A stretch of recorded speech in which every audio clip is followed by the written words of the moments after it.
అందరూ ఒకరి గురించే మాట్లాడుకుంటున్నారు, ఒక్క అమ్మాయి గురించి మాట్లాడుకుంటున్నారు. All eyes on Sharmistha. Yes, ఇదే ఇప్పుడు హాట్ టాపిక్, నేషనల్ గా కాదు ఇంటర్నేషనల్ గా కూడా. ఆ అమ్మాయి వచ్చేసి ఆపరేషన్ సింధూర్ పైన చేసిన వీడియోలో మతపరమైన వ్యాఖ్యలు చేశారన్న ఆరోపణతో కోల్కతా పోలీసులు ఆమెనైతే గురుగ్రామ్ లో అరెస్ట్ చేశారు.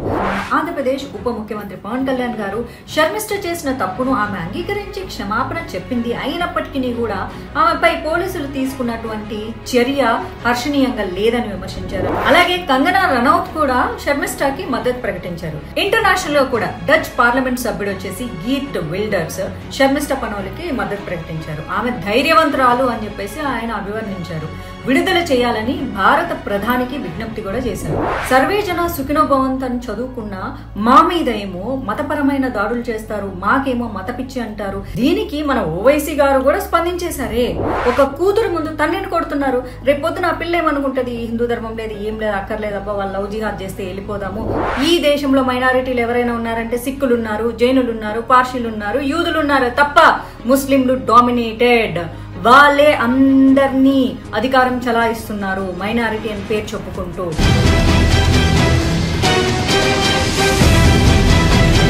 నమస్తే, welcome to Om voice of Madhavilatha. అంటే నేను ఎప్పుడూ చెప్పినట్టే ఇది నా ఒక్కదాని వాయిస్ కాదు, చాలా మంది జాతీయవాదుల వాయిస్. ఎస్, నేను ఈ మధ్య ఫ్రీక్వెంట్ గా వీడియోలు చేయలేకపోతున్నాను due to my health issues. And ఇంక నుంచి నేను కేరళ నుంచి వీడియోలు చేయడానికి ట్రై చేస్తాను, ట్రీట్మెంట్ కోసం అక్కడికి వెళ్తున్నాను. బట్ స్టిల్ నేను మీకు ఇంపార్టెంట్ టాపిక్స్ మీద వీడియోస్ చేసి ప్రజెంట్ చేయడానికి తప్పకుండా ప్రయత్నం చేస్తాను. నేను న్యూస్ ఛానల్ కాదు కాబట్టి అన్ని అంశాల మీద నేను వీడియోలు చేయలేను, కానీ నాకు చాలా ఇంపార్టెంట్ అనిపించడం అయితే నా అభిప్రాయాలను మీతో షేర్ చేసుకోవడానికి నేను ప్రయత్నం చేస్తాను. ఇంకెందుకు ఆలస్యం, మరి ఈ రోజు టాపిక్ లోకి ఎంటర్ అయిపోదామా? ఫ్రెండ్స్, ఇప్పుడు ఎక్కడ చూసినా సరే అందరూ ఒకరి గురించే మాట్లాడుకుంటున్నారు, ఒక్క అమ్మాయి గురించి మాట్లాడుకుంటున్నారు. All eyes on Sharmishtha. Yes, ఇదే ఇప్పుడు హాట్ టాపిక్, నేషనల్ గా కాదు ఇంటర్నేషనల్ గా కూడా. ఇన్స్టాగ్రామ్ ఇన్ఫ్లుయెన్సర్ అలాగే పూణేలో లా స్టూడెంట్ షర్మిష్టా పనోలి. ఆ అమ్మాయి వచ్చేసి ఆపరేషన్ సింధూర్ పైన చేసిన వీడియోలో మతపరమైన వ్యాఖ్యలు చేశారన్న ఆరోపణతో కోల్కతా పోలీసులు ఆమెనైతే గురుగ్రామ్ లో అరెస్ట్ చేశారు. సో ఆమె ఆ వీడియోను తొలగించి పబ్లిక్ గా క్షమాపణలు చెప్పినప్పటికీ కూడా ఆమె మీద అరెస్ట్ వారెంట్ నమోదైంది. ఇకపోతే ఈ అరెస్ట్ పైన చాలా మంది ప్రముఖులు అయితే స్పందించారు. మన ఆంధ్రప్రదేశ్ ఉప ముఖ్యమంత్రి పవన్ కళ్యాణ్ గారు షర్మిష్ట చేసిన తప్పును ఆమె అంగీకరించి క్షమాపణ చెప్పింది. అయినప్పటికీ కూడా ఆమెపై పోలీసులు తీసుకున్నటువంటి చర్య హర్షణీయంగా లేదని విమర్శించారు. అలాగే కంగనా రనౌత్ కూడా షర్మిష్టాకి మద్దతు ప్రకటించారు. అయితే ఆ అమ్మాయి చేసిన వ్యాఖ్యలు కొంచెం మంచిగా లేకపోయినా సరే అంతలా ఆమెను వేధించడం, బెదిరించడం అవసరం లేదని వెంటనే విడుదల చేయాలని కూడా ఆమె అయితే కోరారు.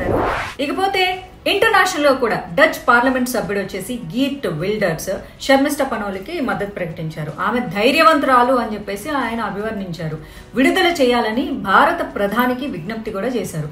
కోల్కతా పోలీసులు అయితే షర్మిష్టపై తీసుకున్న చర్యలు చట్టపరంగా సరైనవే, ఆమె వ్యాఖ్యలు మత సామరస్యాన్ని భంగపరిచేలాగా ఉన్నాయని పేర్కొన్నారు. షర్మిష్టాను కేవలం బిఎన్ఎస్ఎస్ ప్రకారమే ఆమె పైన కేసు నమోదు చేయబడిందని కూడా చెప్పింది. అయితే ఈ ఘటనపై మరింత సమాచారం కోసం మనము వేచి చూడాల్సి ఉంది. అయితే నేనేమంటాను అంటే చాలా మంది జాతీయవాదుల అభిప్రాయాలు తీసుకున్న తర్వాత నా పర్సనల్ ఒపీనియన్ కూడా ఈ వీడియోలో కలిపి చెప్తున్నాను. అసలు అదే కోల్కతాలో ఒక ఎంపీ, లేడీ ఎంపీ నోటికొచ్చినట్లు మన శివుడి పైన వ్యాఖ్యలు చేస్తే ఆమె పైన ఇన్ని కేసులు నమోదైనా సరే హ్యాపీగా బిందాస్గా ఆమె లైఫ్ని ఎంజాయ్ చేస్తుంది.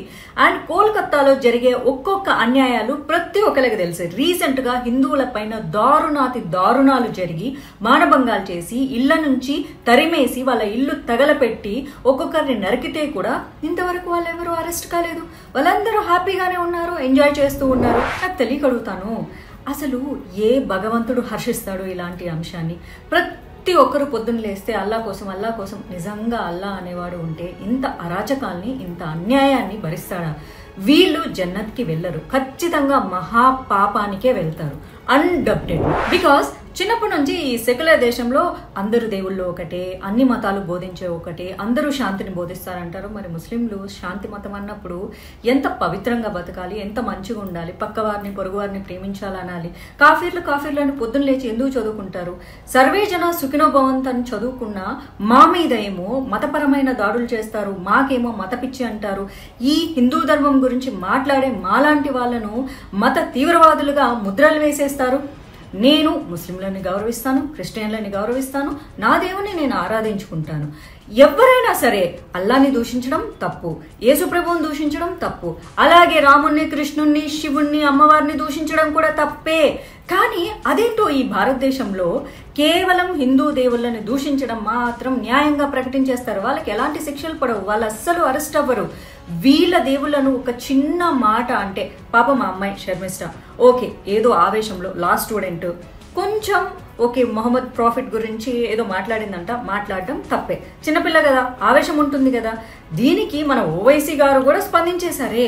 ఒక చిన్నపిల్ల ఆ అమ్మాయి తప్పు చేశానని రియలైజ్ అయింది, ఓహో ఇది కరెక్ట్ కాదు, సో మతపరంగా ఇలా మాట్లాడడం ఇట్స్ నాట్ నైస్ అనిపించి వెంటనే డిలీట్ చేసి మనస్ఫూర్తిగా అమ్మాయి క్షమాపణ చెప్పింది కదా.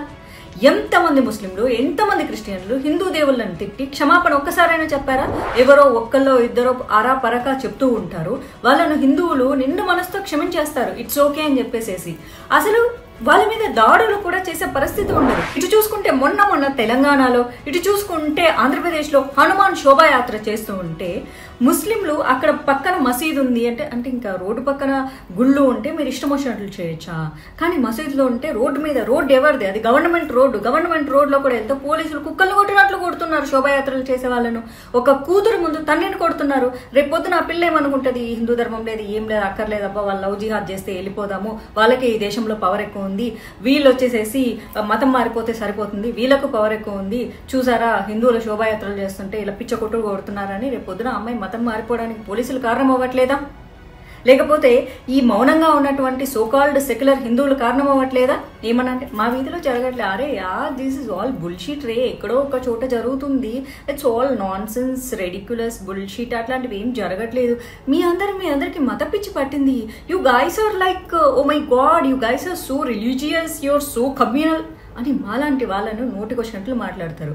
అదే మళ్ళీ వాళ్ళ వరకు అలాంటి అన్యాయం జరిగిందనుకోండి, పోలీసులు ఏం చేస్తున్నారు, చట్టాలు ఏం చేస్తున్నాయి, న్యాయ వ్యవస్థ ఏం చేస్తుంది, మోడీ ఏం చేస్తున్నారు అంటారు. అంటే నీ వరకు వస్తే వీళ్ళందరూ స్పందించాలా? ఇంకా వేరే ఆడపిల్లకు అన్యాయం జరిగితే, లేకపోతే ఇంకొక హిందువుకి అన్యాయం జరిగితే, ఓ నథింగ్ ఈస్ హ్యాపెనింగ్ యార్, దిస్ ఈజ్ ఆల్ బుల్షీట్, మీరు భూతద్దంలో పెట్టి చూస్తున్నారు, ఇలాంటి మాటలు మాట్లాడతారు. వెస్ట్ బెంగాల్లో ఏం జరుగుతుందో ప్రపంచం మొత్తానికి తెలుస్తూనే ఉంది. మొన్న జరిగిన హింసలేంటి, వక్ఫ్ బోర్డు పేరుతో హిందువులను ఎంత అరాచకంగా, దానికి ముందు చూస్తే ఒక ఏరియాలో ఆ పార్టీ వాళ్ళు వచ్చేసేసి, ఆ మమతా బెనర్జీ పార్టీ వాళ్ళు ఆడవాళ్ళని వాడుకుంటుంటే ఎవరు మాట్లాడింది లేదు. ఒక డాక్టర్ని మానభంగం చేసి చంపితే పట్టించుకున్న దిక్కు లేదు. అసలు అక్కడ ఎవరిని చంపేసినా హిందువులను అస్సలు వాళ్ళకి శిక్షలు ఉండవు. మమతా బెనర్జీ వచ్చేసి సనాతన ధర్మాన్ని గందా ధర్మ అంటే కూడా ఆమె మీద కూడా కేసులు ఉండవు, ఆమె కూడా అరెస్ట్ కాదు. సో హిందూ ధర్మాన్ని, హిందువులని ఎవరేమైనా అనొచ్చు, కానీ మిగిలిన వాళ్ళని ఏమన్నా అంటే గనక అది చాలా పెద్ద క్రైమ్. వీళ్ళకి వర్తించింది, వాళ్ళకి ఎందుకు వర్తించదు? న్యాయం ఎప్పుడు రెండు వైపులా ఉండాలి. మళ్ళీ ఇంకోసారి చెప్తున్నా, ఏ దేవుణ్ణి ఎవరు తిట్టకూడదు, అన్పార్లమెంటరీ లాంగ్వేజ్ యూజ్ చేయకూడదు. నా ధర్మాన్ని నేను ఫాలో అవుతూ వేరే ధర్మాన్ని గౌరవించాలి, అంతే తప్ప వాళ్ళు మన ధర్మాన్ని తిడుతున్నప్పుడు మనందరం నోరు మూసుకొని ఉండి, మన వాళ్ళు తెలుసో తెలియకో ఒక చిన్న మాట అంటే సర్తన్ పే జుదా అని చెప్పేసి పీకలు కట్ చేస్తామంటారు. అంత చిన్న పిల్లని మానభంగం చేస్తానంటారు, పీకలు కోసేస్తామంటారు. ఇదేనా మీ ధర్మం మీకు నేర్పింది? నేను చాలా మంది ముస్లింలను అడుగుతున్నాను, ఇదేనా మీ ధర్మం మీకు నేర్పింది? పీకలు కోసేసేయడమేనా? ఏంటి అది? కోడినో మేకనో కోసేసినట్లు మనుషుల్ని కూడా కోసేస్తారా? ఈ సంస్కృతి, ఈ సాంప్రదాయం ఈ భారతదేశ నేలలో పుట్టి మీకు ఎక్కడి నుంచి వచ్చింది ఇంత కిరాతకం? మళ్ళీ ఏమో మీరు మా హిందూ ధర్మం గురించి మాట్లాడతారు, మా శివలింగాన్ని వచ్చేసేసి ప్రైవేట్ పార్ట్ అంటారు, కృష్ణుని వచ్చేసేసి ఒక తిరుగుబోతు అంటారు, రాముడిని వచ్చేసి చేతకానివాడు అంటారు, ఇష్టం వచ్చిన స్టాండింగ్ కామెడీలు కూడా చేస్తుంటారు. వాళ్ళు ఎవ్వరూ ఈ భారతదేశంలో అరెస్ట్ కారు. ఇక్కడ చట్టాలు ఎవరికి సహకరిస్తున్నాయి? మెజారిటీ వర్గం హిందువులని చెప్పుకుంటారు కానీ మెజారిటీ వర్గం అన్యాయం అయిపోతుంటుంది. Minority there is no minority in this country. ఈ దేశంలో మైనారిటీలు ఎవరైనా ఉన్నారంటే సిక్కులు ఉన్నారు, జైనులు ఉన్నారు, పార్షీలు ఉన్నారు, యూదులు ఉన్నారు తప్ప ముస్లింలు డామినేటెడ్. వాళ్ళే అందరినీ అధికారం చలాయిస్తున్నారు మైనారిటీ అని పేరు చెప్పుకుంటూ. ఎస్పెషల్లీ బెంగాల్ ఇలాంటి ప్రాంతాలలో అయితే దారుణాతి దారుణం. అరే ఆ అమ్మాయి ఓకే తెలుసో తెలియకో ఒక డిస్కషన్ పెట్టింది సోషల్ ప్లాట్ఫామ్లో, వెంటనే రియలైజ్ అయింది, క్షమాపణ చెప్పింది. ఆ కలకత్తా పోలీసులు వెళ్ళిపోయేసేసి అక్కడెక్కడో గురుగ్రామ్లో ఉంటే ఆ అమ్మాయిని పట్టుకొచ్చి అతి దారుణంగా, ఇదేనా డెమోక్రసీ అంటే? ఇంతమంది లీడర్స్ మాట్లాడుతున్నారు, మన ఉప ముఖ్యమంత్రి గారు మాట్లాడారు, కంగనా రనౌత్ మాట్లాడారు, విదేశీ పార్లమెంట్లో మాట్లాడుతున్నారు. ఏం జరుగుతుందంటే ఆ రాష్ట్రంలో అంత దరిద్రమైన పరిపాలన ఉంటే అలానే జరుగుతుంది. అదొక్కటే కాదు, హిందువులు నిద్రపోతూ ఉండడం కూడా దీనికి మెయిన్ కారణం. సెక్యులర్ ముసుగులో వీళ్ళందరూ హిందువులని విడగొడుతూ ఉంటారు, ముస్లింలందరూ ఏకతాటిలో ఉంటారు. పాకిస్తాన్లో ఒకరికి అన్యాయం జరిగితే ఎక్కడున్నా సరే ప్రపంచంలో మా ముస్లింలందరూ ఒక్కటే అని వాళ్ళు ఏకతాటి మీద ఉంటారు. కానీ అదే బంగ్లాదేశ్లో ఒక హిందూని పీక కోసి చంపేస్తుంటే ఎవ్వరూ మాట్లాడరు. పాలస్తీనాలో చనిపోతూ ఉంటే వాళ్ళ గురించి మాట్లాడతారు, కానీ ఇజ్రాయేలీలు చనిపోతుంటే వాళ్ళ గురించి ఎందుకు మాట్లాడరు? పాలస్తీనాలో ఉండేవాళ్ళు ప్రజలే, ఇజ్రాయేలీలో ఉండేవాళ్ళు కూడా ప్రజలే కదా. కానీ ఈ ప్రపంచం ఒక సైడ్కు తీసుకొని మాట్లాడుతుంది చూడు, అది ఎంతవరకు కరెక్టు? అంటే యూదులు మనుషులు కాదా? వాళ్ళవి ప్రాణాలు కావా? వాళ్ళలో ఆడవాళ్ళు పిల్లలు చనిపోతే ఆ ప్రాణాలు కౌంటింగ్ కిందికి రావా? కేవలం పాలస్తీన్లో ఉండే ముస్లిం ప్రజల ప్రాణాలే కౌంటింగ్ కిందికి వస్తాయా? ఎందుకింత సెలెక్టివ్ గా ఎందుకు మాట్లాడతారు? బంగ్లాదేశ్ లో వేల మంది హిందువులను చంపేస్తూ ఉంటే ఎవరూ మాట్లాడరు. అది అసలు టాపిక్కే కాదు. అదే మమతా బెనర్జీ పార్టీకి సంబంధించినటువంటి ఎంపీ మన శివుని నోటికొచ్చినట్లు మాట్లాడితే ఆమె కూడా బిందాస్ గా తిరుగుతూ ఉంది. బోల్డ్ అన్ని కేసులు కూడా పెట్టారు, కానీ అరెస్ట్ చేసే వాళ్ళు లేరు. అండ్ వాళ్ళ పార్టీకి సంబంధించిన వాళ్ళు నోటికొచ్చినట్లు మాట్లాడవచ్చు. అసలు భారతదేశంలో ఇటు క్రిస్టియన్లు కానీ ఇటు ముస్లింలు కానీ హిందూ దేవుళ్ళని నోటికొచ్చినట్టు మాట్లాడితే కూడా ఏమీ జరగదు, ఒక్కళ్ళు కూడా అరెస్ట్ అవ్వరు.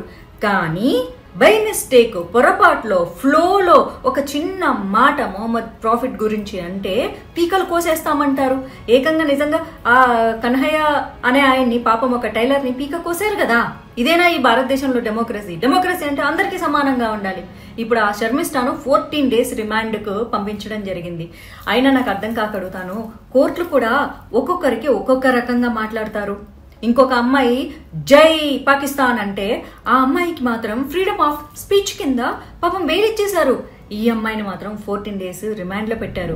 ఒక లా స్టూడెంట్ని అరెస్ట్ చేసి లోపల పడేస్తే ఆ అమ్మాయి బయటకు వచ్చిన తర్వాత నిజంగా ఆ లా ఫినిష్ చేసి ఒక లాయర్గా ఎంతమందికి న్యాయం చేస్తుంది? లేకపోతే ఈ సమాజం మీద, లేకపోతే ఈ చట్టం మీద ఆ అమ్మాయి ద్వేషాన్ని పెంచుకుంటుందా? అరే ఈ సమాజంలో లా స్టూడెంట్కే న్యాయం జరగనప్పుడు ఈ న్యాయస్థానాలు, న్యాయ వ్యవస్థలు ఎందుకని ఆ అమ్మాయి కెరియర్ నాశనం అయిపోతే అక్కడ లోపల ఆ అమ్మాయిని ఎలా ట్రీట్ చేస్తారో ఏమో, ఎవరెవరికి లొంగుబాటు చేస్తారో. అసలే ఆ ప్రభుత్వం పూర్తిగా ఓటు బ్యాంకు రాజకీయం చేసేటటువంటి ప్రభుత్వమే. అది బంగ్లాదేశీలకి ఒత్తాస పలికేది. వాళ్ళకి ఆ అమ్మాయిని అప్పగించేస్తారేమో, ఎవరికి తెలుసు. ఇప్పుడు ఆ అమ్మాయి బయటికి వచ్చిందంటే వీళ్ళు పీకలు కొయ్యరు అని గ్యారంటీ ఏముంది? నేను భారతదేశంలో ఉండేటటువంటి మేము దేశభక్తులం అని మాట్లాడే ముస్లింలందరినీ కూడా అడుగుతున్నాను. ఒక చిన్నపిల్ల తెలుసో తెలియకో ఒక డిస్కషన్ చేసింది, క్షమాపణ చెప్పింది, వదిలేరా? మీరు ఎన్నిసార్లు తప్పుడు మాటలు మాట్లాడి హిందూ దేవుళ్ళ మీద మాట్లాడితే హిందువులు మిమ్మల్ని క్షమించలేదా? ఈ భారతదేశంలో మిమ్మల్ని అందరినీ ప్రేమగా చూసుకోవట్లేదా? ఈ ఒక్క భారతదేశంలో ఉన్న స్వేచ్ఛ మీకు ఏ దేశంలో అన్నా దొరుకుతుందా? ఎండ్ ఆఫ్ ద డే మౌనంగా ఉంటే మంచి ముస్లింలు అయిపోరు. నిజాయితీకి, నీతికి సపోర్ట్ చేయాలి. ఇప్పుడు జ్యోతి మల్హోత్రా ఒక అమ్మాయి ఉంది, పాకిస్తాన్కి సపోర్ట్ చేసింది. మా హిందువే కదా అని మేము ఎవరు మా అమ్మాయికి సపోర్ట్ చేయట్లేదు. నేరం చేసిన వాళ్ళను వాళ్ళు హిందూ అయినా ఇంకొక హిందూ సపోర్ట్ చేసే ప్రసక్తే ఉండదు. కానీ ఒక ముస్లిం తప్పు మాటలు మాట్లాడితే ఇది తప్పు అని చెప్పగలిగే ఇంకొక ముస్లిం తప్పకుండా ఉండాలి. అప్పుడే ఈ దేశానికి, ఈ దేశంలో ఉన్న ధర్మానికి కట్టుబడిన వాళ్ళు అవుతారు. ఆ మమతా బెనర్జీ ఆ టీం ఏం చేయబోతున్నారు? అక్కడ ఉండే బంగ్లాదేశీ అమ్మాయి బయటకు వచ్చిన తర్వాత ఏం చేయబోతున్నారు? ఆ అమ్మాయి కెరీర్ ఏంటి? ఎవ్వరికీ తెలియదు. సో దీని గురించి మీ అభిప్రాయాలు తెలియచేయండి. ఈ వీడియో నచ్చితే లైక్ కొట్టండి. మళ్ళీ ఇంకొక మంచి టాపిక్తో మీ ముందుకు వస్తాను. అంతవరకు నేను సైతం దేశం కోసం. జై హింద్, జై భారత్.